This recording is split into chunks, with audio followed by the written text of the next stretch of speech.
देखिए, मैं आज आपको बताने वाला हूँ प्रूविंग ऑफ इरेशनल नंबर्स और इरेशनल नंबर्स के बारे में। ठीक है, देखिए क्लास 10th में प्रूविंग ऑफ इरेशनलिटी जो होती है बहुत इंपॉर्टेंट होती है। इसका एक क्वेश्चन 3 नंबर में या 4 नंबर में आना फिक्स होता है। ठीक है, देखो हम आज देखते हैं उसको।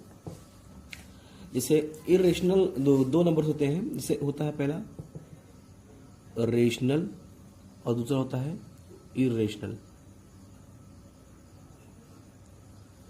इनके बीच में जो डिफरेंस हम बताते हैं उसको बताते हैं डेसिमल एक्सपेंशन के बेस पे। किसके बेस पे? डेसिमल एक्सपेंशन के बेस पे। जैसे मैं बात करता हूँ रेशनल नंबर की, इसके डेसिमल एक्सपेंशन जो होते हैं कैसे होते हैं? एक वर्ड होता है टर्मिनेटिंग। क्या होता है? टर्मिनेटिंग। एक होता है terminating, non terminating, non terminating but repeating. Means कोई भी रेशनल नंबर दिया गया हो, अगर उसको हम डेसिमल एक्सपेंशन में करें और उसका जो डेसिमल एक्सपेंशन हो, डेसिमल के बाद किसी ना किसी नंबर के बाद क्या कर जाए, वो पूरी तरह से डिवाइड हो जाए, कंप्लीटली डिवाइड हो जाए, तो उसको हम बोलते हैं टर्मिनेटिंग, टर्मिनेट कर जाए। ठीक है, जब ऐसा केस होता है तो वो रेशनल नंबर में आता है। और मान लो टर्मिनेट नहीं होता है, टर्मिनेट ना होने के बजाय क्या करे, वो रिपीट करे एक सेट ऑफ डिजिट। मतलब कोई आप सेट ऑफ डिजिट लो, 3 डिजिट, 2 डिजिट, 4 डिजिट, वो सेट ऑफ डिजिट बार बार रिपीट होते रहे, तब वो किस कैटेगरी में आता है? रेशनल नंबर की। अगर वही हम बात कर इरेशनल नंबर की, किसकी बात करें? Irrational numbers. Irrational numbers, irrational number जो होते हैं इनका जो डेसिमल एक्सपेंशन होता है नॉन टर्मिनेटिंग होता है, नॉन टर्मिनेटिंग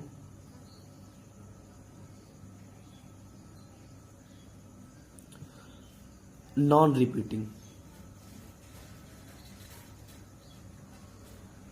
इनका जो डेसिमल एक्सपेंशन होगा नॉन टर्मिनेटिंग, नॉन रिपीटिंग। ना तो टर्मिनेट करेगा डेसिमल के बाद, ना तो कोई सेट ऑफ डिजिट रिपीट होगी बार बार। जैसे अगर इसका एग्जांपल लेना चाहें, एग्जांपल तो जैसे मैंने लिखा 2.303003000 ऐसे सो ऑन। इसमें कोई भी सेट ऑफ डिजिट जो है रिपीट नहीं हो रही है, ना या तो टर्मिनेट हो रही है, ऐसे चलती चली जाएगी। ठीक है, जैसे मैं अब बात करता हूँ रूट सॉल्व नंबर की। जैसे मैंने √2 लिखा, √3 लिखा, √7 लिखा, तो ये सब जो नंबर्स हैं इनका अगर हम डेसिमल एक्सपेंशन करेंगे, जब रूट निकालने जाएंगे तो जो रूट आएगा वो नॉन टर्मिनेटिंग आएगा, नॉन रिपीटिंग आएगा।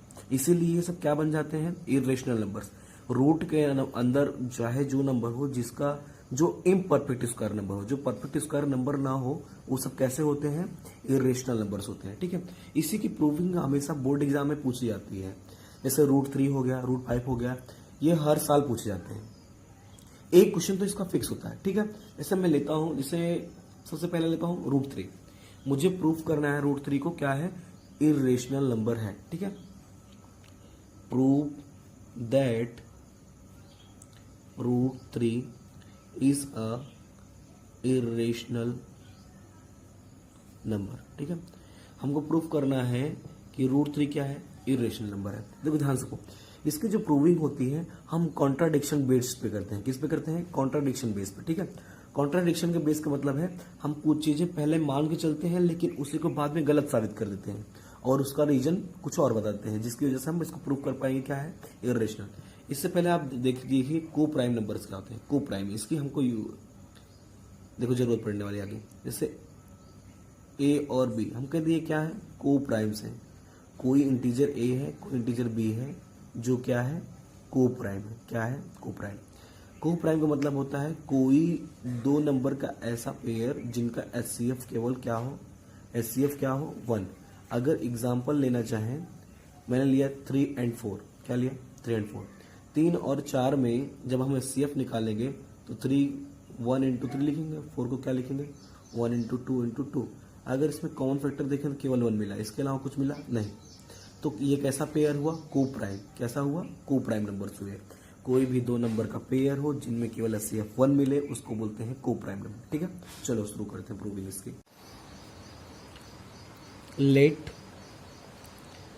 √3 इज अ रेशनल नंबर, ठीक है। हमने मान लिया रूट 3 क्या है, एक रेशनल नंबर है, ठीक है।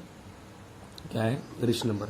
अगर ये रूट 3 रेशनल नंबर है तो हमको इसको कैसे लिख सकते हैं, root 3 is equal to a by b. Root 3 को हम ए अपॉन बी के फॉर्म लिख सकते हैं, जहाँ पे a and b are integers. A और बी क्या है, इंटीजर्स हैं। B does not equal to 0 है। ये तो रेशनल नंबर की प्रॉपर्टी ही होती है, लेकिन इसके साथ हम एक चीज़ क्या मानेंगे, ए एंड बी आर को प्राइम्स। क्या है, ए एंड बी आर को प्राइम्स। क्या है, ए एंड बी आर को प्राइम्स। अभी मैंने बताया कि को प्राइम क्या होता है, जिनका एचसीएफ केवल क्या मिले, एक मिले। तो ए और बी ऐसे नंबर है जिनका केवल एचसीएफ क्या है, 1 है, मतलब कोई कॉमन डिवाइजर इनका केवल एक है, ठीक।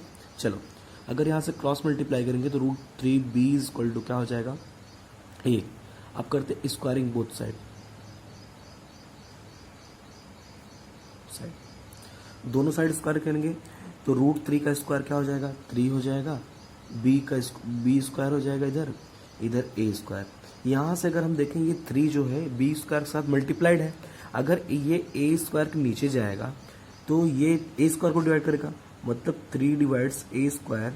तो आपने एक थ्योरम पढ़ा होगा कि कोई पी नंबर है क्यू स्क्वायर को डिवाइड करता है तो पी क्यू को भी डिवाइड करेगा by theorem. If 3 divides a square then 3 divides a also. इसको अगर इक्वेशन फर्स्ट माने, यहाँ से देखो मैंने देखा कि ए को 3 डिवाइड कर रहा है। अभी हम आगे देखेंगे बी को भी 3 डिवाइड करेगा, जिससे क्या होगा, 3 ए और बी दोनों का कॉमन डिवाइजर हो जाएगा, मतलब एचसीएफ हो जाएगा। लेकिन हमने माना है दोनों कैसे हैं, को प्राइम्स, एचसीएफ केवल 1 है। वही चीज़ क्या हो जाएगा, रॉन्ग हो जाएगा, ठीक है। ध्यान से देखो, अब let another integer a equal to 3c। हमने इस a के बराबर कोई इंटीजर अलग से मान लिया 3c। मान लो a जो है 3c के बराबर है, इसको पुट करते हैं इसमें a की जगह पे, तो 3b स्क्वायर इक्वल टू हो जाएगा, a की जगह पे रखना है 3c, इसका स्क्वायर, ये बनेगा 3b square equal to 9c square. 3 3 जा 9, यहाँ से b square equal to 3c square. यहाँ से अब फिर से देखो 3c स्क्वायर के साथ मल्टीप्लाइड है, हाँ है ना।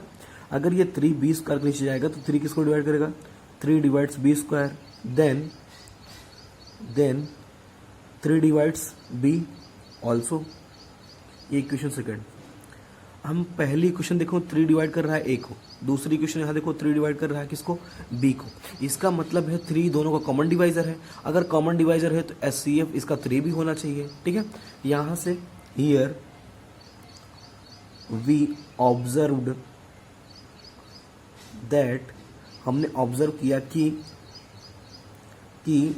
A and B has factor as 3 other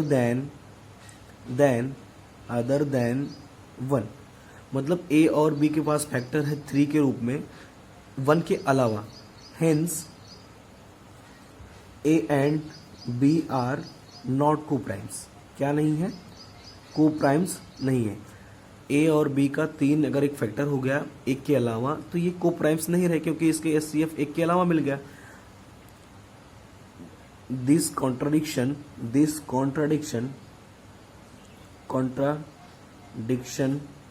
has arisen due to our wrong assumption. मतलब ये जो कंट्रोडिक्शन आया है कि को प्राइम माने थे लेकिन लास्ट में को प्राइम नहीं निकला, ये हमारे रॉन्ग एजम्पशन की वजह से हुआ। रॉन्ग एजम्पशन क्या था कि जो हमारा रूट 3 है ये रेशनल है, ये चीज़ क्या है, गलत हो गई। Hence root 3 is an irrational number. क्या हो गया, इरेशनल नंबर, ठीक है। हेंस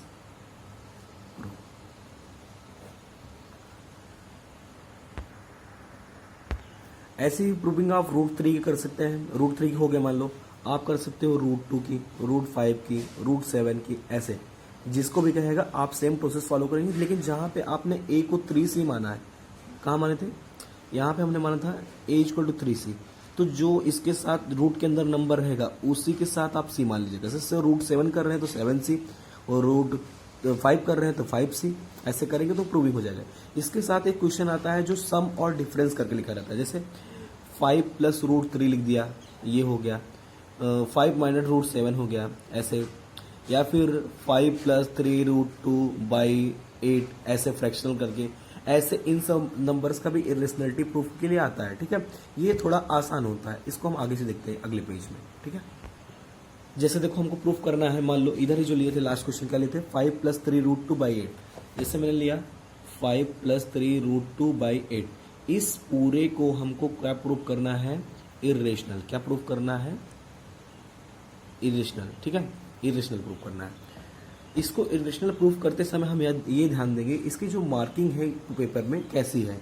मान लो ये 5 मार्क्स का है तो पहले हम इसके जो रूट 2 लगा है इसके, इसमें इस रूट 2 को इंडिविजुअली क्या करेंगे, इरेशनल प्रूफ करेंगे। देन इस बात पे आएंगे कि इसको पूरे को हमको इरेशनल प्रूफ करना है। लेकिन जब ये कम मार्क्स में आता है, 2 से 3 में आता है, तो हम ऐसा मान के चलते हैं कि रूट 2 इरेशनल है, बस इस पूरे सेट को हमको इरेशनल प्रूफ करना है। तो चलो देखो कैसे करते हैं। मानते हैं let 5 plus 3 root 2 by 8 is a rational number. कैसा नंबर है, रेशनल नंबर। ठीक है, अगर ये रेशनल नंबर है तो किसके बराबर लिख सकते हैं इसको हम, 5 plus 3 root 2 by 8 equal to a by b। Condition क्या है रेशनल की, a and b are integers. क्या है, इंटीजर्स है, और साथ ही साथ b does not equal to 0, ये तो पता है। अब यहाँ से अगर हम देखें तो हमको क्या करते हैं, जो देखो सुनो, इसको प्रूफ करने का तरीका ये है कि इसमें इरेशनल पार्ट अगर इसको हम देखें तो कौन सा है, रूट 2। हमको इसको एक साइड छोड़ना है, बाकी सारी चीज़ों को एक साइड कर देना है। चलो शुरू करते हैं। जैसे मान लो 5 प्लस 3 रूट 2 है, इसका डिनोमिनेटर 8 है, इसको क्रॉस मल्टीप्लाई कर देता है, किधर कितना बन जाएगा, 8a by B, 8a by B. अब ये 5 इसके साथ एडिशन में है, 5 को उधर ले जाओ, 3 root 2 equal to 8a by b minus 5। ठीक है, अब यहाँ से 3 रूट 2 इक्वल टू 8a, देखो इसका एलसीएम जो आएगा b आएगा, इसके डिनोमिनेटर में b प्रेजेंट है तो ऊपर b से मल्टीप्लाई नहीं करेंगे, एज इट इज 8a लिख दिए, माइनस इसके डिनोमिनेटर में हम 1 कंसीडर कर सकते हैं, इसका एलसीएम b आया है तो 1 में b से मल्टीप्लाई करें तब तो डिनोमिनेटर बना है, तो ऊपर किससे मल्टीप्लाई हो जाएगा, b से, तो 5b। यहाँ से अब रूट 2 को छोड़ दीजिए, 3 को नीचे लेके आएंगे, root 2 equal to 8a minus 5b by 3b। अब यहाँ तक हम कैलकुलेशन तक पहुँच गए। यहाँ पे अगर हम देखेंगे हियर LHS इज इरेशनल, मैंने कहा ना कि हमको पहले से पता है कि रूट 2 क्या है, irrational, and RHS is rational. अब आपको ये सोचना चाहिए कि इरेशनल कैसे, इसमें मुझे कोई इरेशनल नंबर दिख रहा है नहीं, A B B ये सब तो वेरिएबल के फॉर्म में 8 5 3 ये सब रेशनल नंबर है। अभी इसमें कोई हम कह नहीं सकते ये रेशनल नंबर, तो इसको हम कंसिडर कैसे करेंगे, रेशनल नंबर की तरह। कैसे, रेशनल नंबर। तो जो रेशनल नंबर है क्या इरेशनल के बराबर हो सकता है, नहीं। Rational number can't be equal to irrational. जो रेशनल नंबर है इरेशनल के बराबर नहीं हो सकता, हेंस आवर एजम्पशन, मतलब जो हमने माना है कि ये क्या है, रेशनल है, एजम्पशन इज रॉन्ग। देन ये जो पूरा सेट ऑफ नंबर है 5 प्लस 3 रूट 2, ये क्या हो जाएगा हमारा, रेशनल। ठीक है, ये हो गया। अब इसी तरह आप कुछ भी 5 minus root 7 by 5 plus 3 root 2, ऐसे ये हो गया। ऐसे नंबर्स कोई भी किसी भी के साथ सम लिखा हो, मान लो 3 प्लस 5 रूट 2 बाई 9, इन सबको आप इसी मेथड से इरेशनल प्रूफ कर सकते हो। ये हमेशा आना फिक्स होता है, हमेशा। ठीक है, एक बार में नहीं समझ में आया होगा, फिर से आप इसको रिप्ले करके देख सकते हैं, तो आपको समझ में आ जाएगा। ठीक है।